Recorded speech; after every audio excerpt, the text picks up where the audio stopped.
Tanmanjeet Singh Desi. Thank you very much, Madam Chair, and my gratitude also to the Honourable Member for Berwickshire, Roxburgh and Selkirk for bringing forward this important debate on the Union Connectivity Review, and also for all Honourable Members who have spoken eloquently today about ways in which we can improve connectivity throughout the United Kingdom. This review was announced and the interim report published during the coronavirus crisis, a pandemic which has had a profound impact on our transport network across the UK, with vastly reduced services and varied support across industries. In the wake of the economic impact of this pandemic, it's clear we must rebuild across the whole UK, working in partnership with our devolved governments and mayoral regions, ensuring local leaders and communities are heard and transport projects delivered. In fact, this decentralisation of powers and resources is essential in preserving our union and improving connectivity to collectively boost the UK economy. Transport, of course, has been one of the industries most impacted by the pandemic, with latest figures showing the air and rail sector operating at minus 94% and minus 79% respectively of their usual activity for this time of year. And much of what has been called for by those consulted, better connectivity, increased capacity and improved journey times, has the potential to achieve this. More convenient rail services to reduce traffic from our roads, connections to airports to stimulate jobs and the local economy, increased capacity and high-speed services, improving opportunities for passengers, businesses and freight.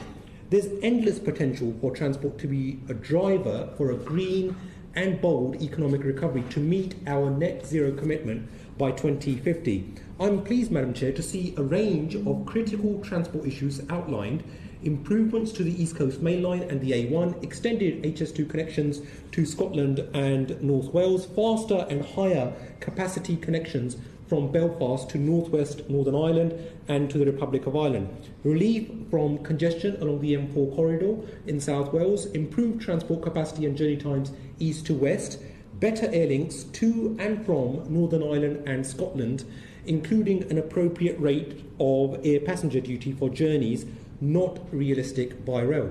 Transport, of course, can be transformational for communities and the opportunities available to them. As the report itself notes, and I quote, "Those lacking the resources and transport options required for mobility become deprived from interacting with the whole extent of opportunities offered by society."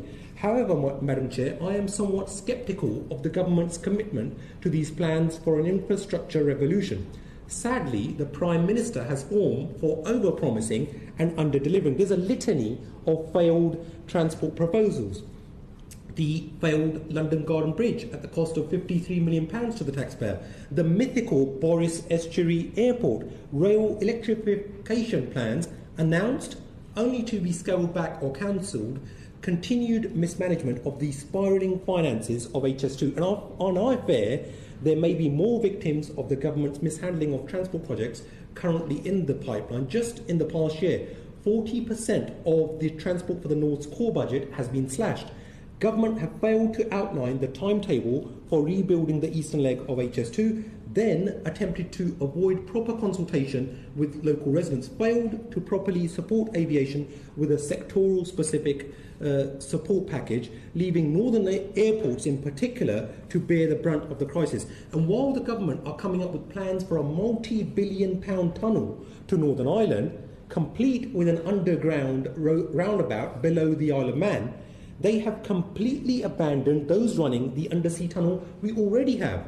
Eurostar is currently struggling for survival and begging for support, but the government are silent. I welcome further investment plans for transport and addressing critical areas to better connect the union, but they should be developed alongside, not at the cost of other essential connectivity projects such as Northern Powerhouse Rail, the Midlands Rail Hub and a full commitment to HS2.